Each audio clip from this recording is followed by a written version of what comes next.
Outro principal modelo também é o de correr.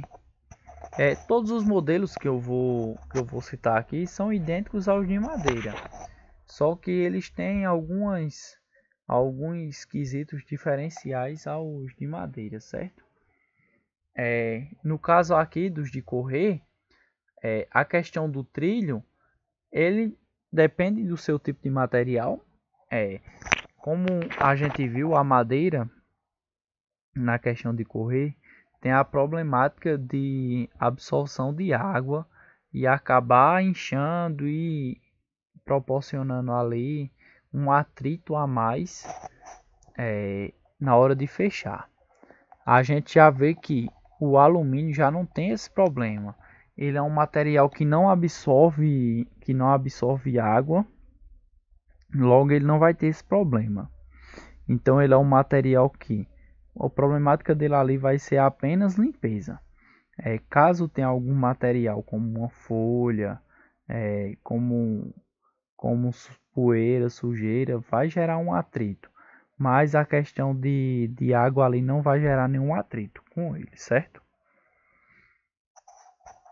O modelo basculante também tem um diferencial do alumínio, do ferro e da madeira. Esse modelo basculante, ele pelo alumínio ser um material mais leve e não ser corrosivo, ele não vai ter tanto atrito com o passar do tempo. A gente sabe que a madeira, quando ela é nova, ela está muito próxima uma da outra e acaba tendo um atrito, mas com o tempo vai se soltando. Já o ferro, quando ocorre sua oxidação, quando ocorre ali que ele enferruja, o atrito dele acaba sendo muito grande e acaba tendo uma dificuldade extrema ali na hora de fazer o movimento do basculo, certo? Já nas guilhotinas, aquele é o alumínio, por quê? Ele é um material leve, então não vai ter trabalho na hora de levantar. A gente sabe que hoje o pessoal gosta de colocar grandes esquadrias com 2 metros de comprimento, e nesse modelo de guilhotina, ele sendo de alumínio, ele fica extremamente leve para que ele faça um movimento de subir ou de descer. Então é um material muito utilizado, certo? Como também na modelo camarão. No modelo camarão, por ele ser leve, ele não gera sobrecarga ali, ele não gera peso nenhum. E o movimento dele se torna bem mais simples, bem mais prático. Eu coloquei aqui diversos modelos que podem ter. Correr com persiana vertical, correr simples, bandeira veneziana, guilhotina, pivotante, bandeira, maxiar, que é no caso a basculante, a fixa, a basculante simples, e correr com veneziana. Então a gente vê aqui apenas 10 modelinhos, porém existem mais. De acordo com cada região, com cada canto do mundo, pode surgir diversos tipos de modelos, certo? Já sobre sua instalação, é bem simples. Por quê? Eu vou voltar aqui uma imagem para vocês verem. Aqui ao redor da esquadria sempre tem os fixadores, já que as esquadrias de alumínio são feitas no padrão, ele já tem seus próprios fixadores. Então, o vão, na hora da sua fixação, deve ter aproximadamente 2 a 5 centímetros maior do que o produto a ser instalado. Por quê? Ele tem os fixadores, então eles têm que entrar um pouco vazios para que possam ser encaixados. E, consequentemente, depois devem ser preenchidos os vãos, a fim de evitar alguns problemas como amassar ou como expandir. Levantar os grampos, que são os chumbadores. localizados em toda a lateral da peça. Encaixar a peça no vão e siga posicionando o cálcio a fim de garantir o seu nível e seu prumo. Então sempre se faz a utilização de cálcio para que possa nivelar o nível e o prumo da esquadria. Para que não haja problemas com as folhas de correr, é importante conferir se a peça está no esquadro e está no nível e prumo. Estica uma linha na ponta, a ponta do peitoral para verificar e calce se necessário.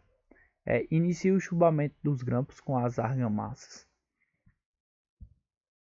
Somente quando secar, preencha cuidadosamente os vãos, principalmente o espaço entre as paredes e o perfil, evitando futuras infiltrações.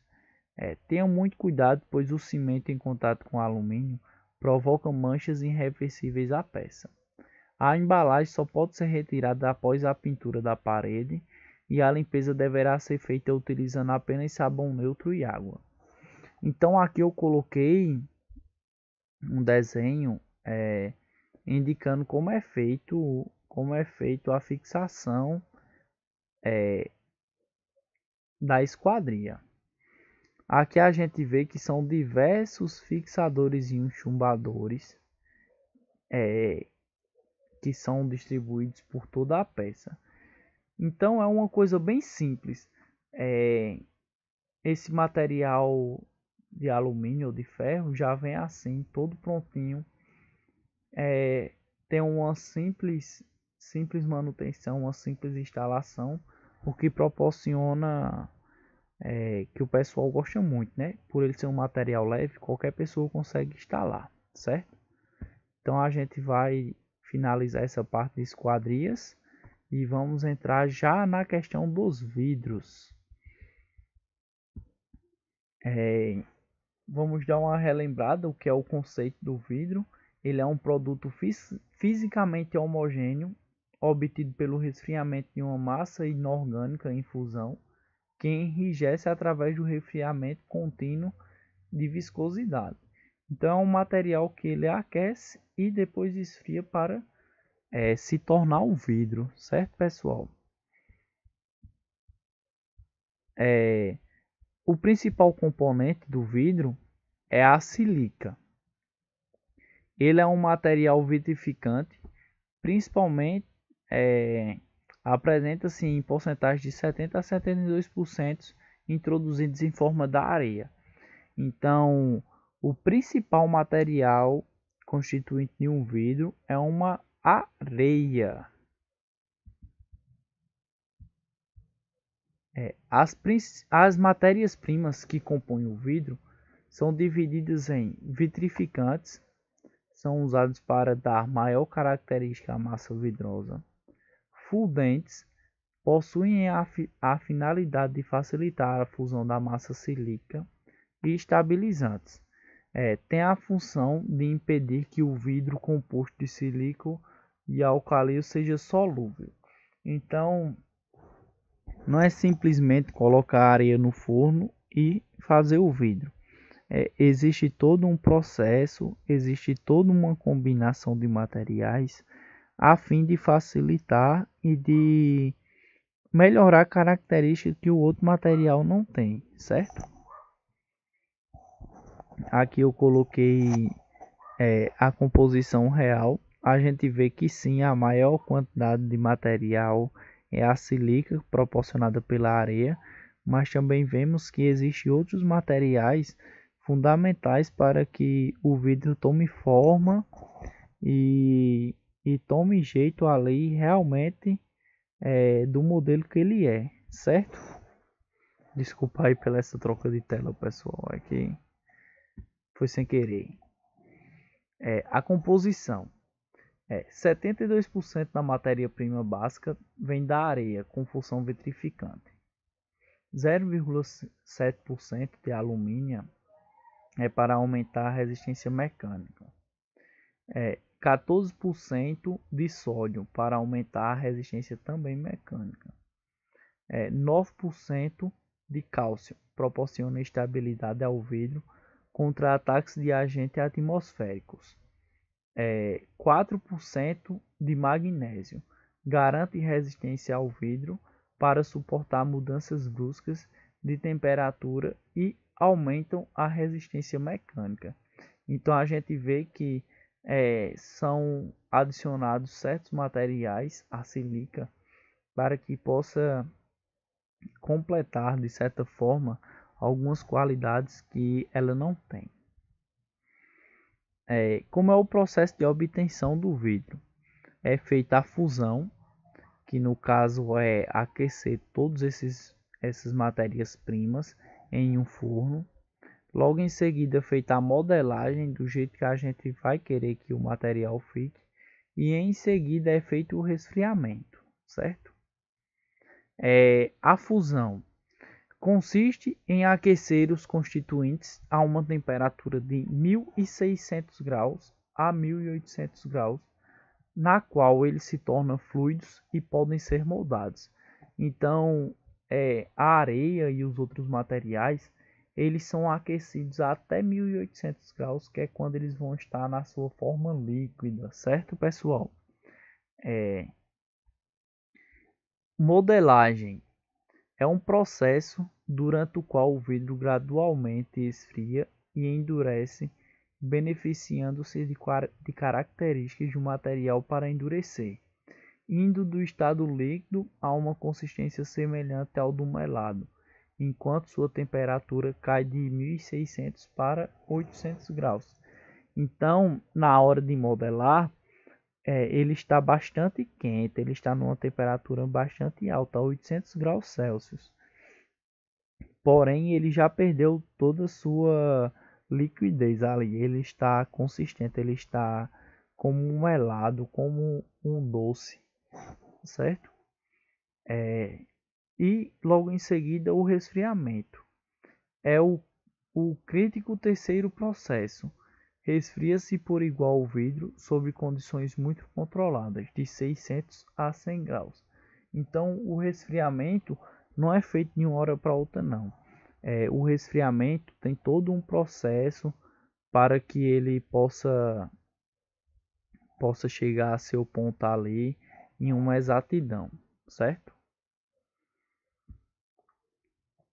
Quais são as vantagens do vidro? Ele é um material reciclável. Sim, eu acho que muita gente não sabe, mas o vidro é um material reciclável. A sua transparência, ele é um dos poucos materiais da natureza transparentes e permeável à luz. A luz atravessa por ele sem perder quase nada. A sua dureza, a não absorvência de água, de líquidos, a sua baixa condutividade elétrica e a sua durabilidade. Esses são as vantagens do vidro. Por ele ser um material bastante acessível, com uma resistência boa, com uma trabalhabilidade boa,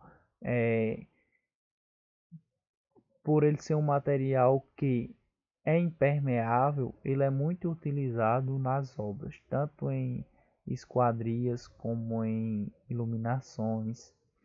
Então essas são características que fizeram ele ser utilizado na obra. E algumas das principais desvantagens do vidro são as tensões permeantes, mau recozimento ou aperto excessivo do caixilho, variações bruscas de temperatura facilitam a quebra. Então ele é um material que ele não pode ser aquecido a extrema temperatura e rapidamente abaixar a temperatura, que vai gerar quebra.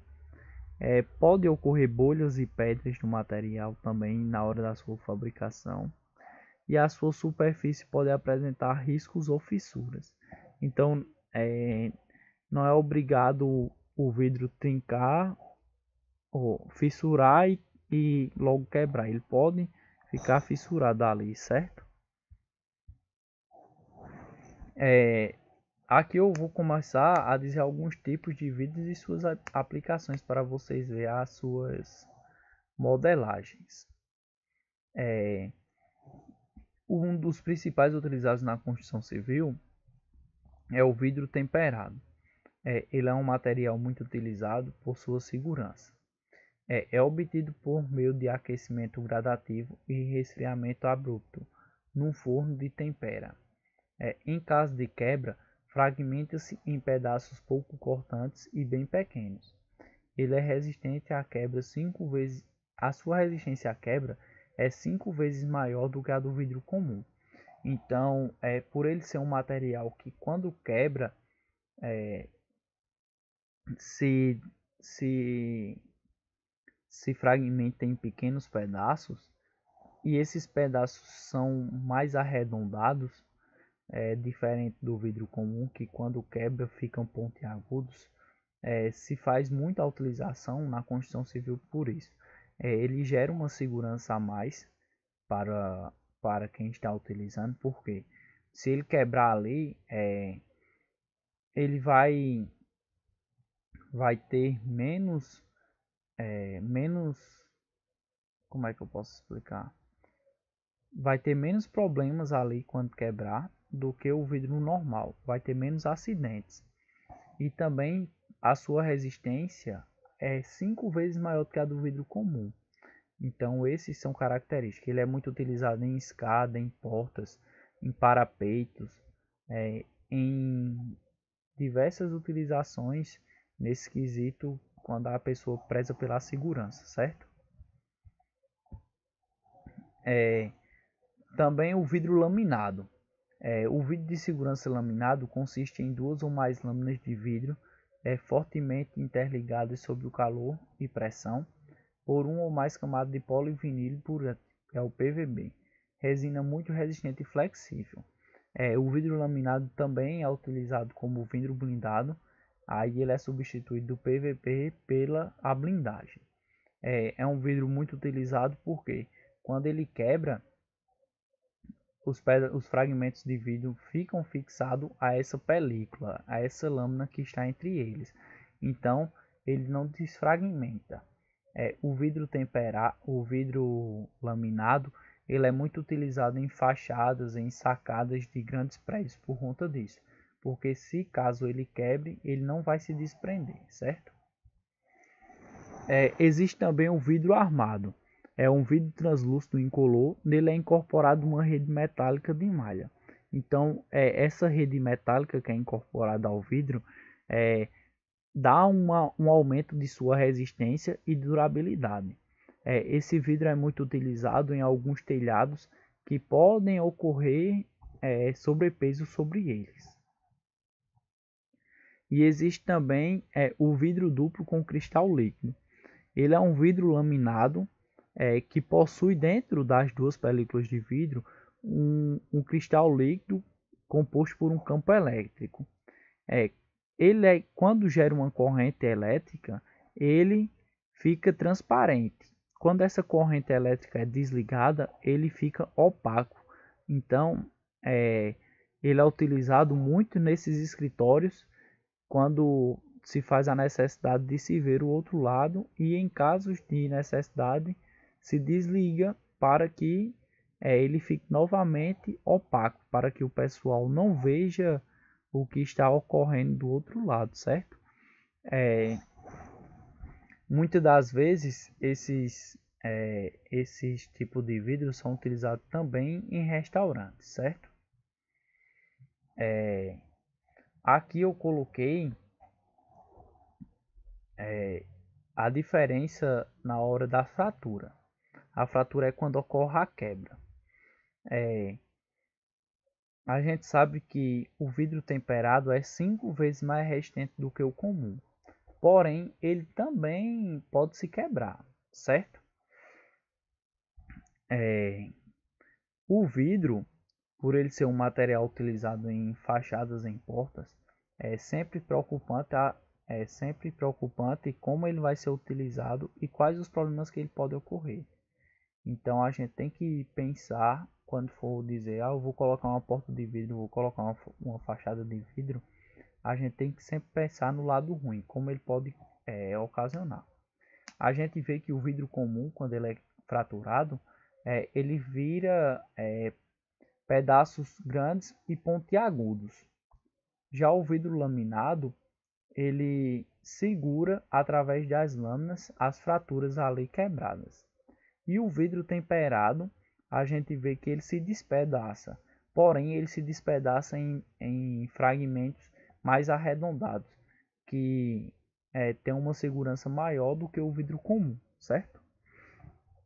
Então essa questão de vidro, vamos finalizando por aqui. Eu acho que fica bem explicativa essa aula, até mesmo porque a gente já tem um conhecimento de outras aulas sobre vidro, certo? Eu deixo para vocês mais uma frase. Uma chave para o sucesso é a confiança, e uma chave para a confiança é a preparação. Então vamos se preparar, porque as provas já estão aí em cima e eu vou colocar 5 questões da primeira aula e 5 questões dessa aula de hoje, certo? Então vai ser 5 e 5. Vão ser questões abertas, vão ser questões de marcar, e eu vou tentar ajudar ao máximo vocês, certo, pessoal? Então eu vou me despedindo de vocês e até a próxima, pessoal. Tchau, tchau.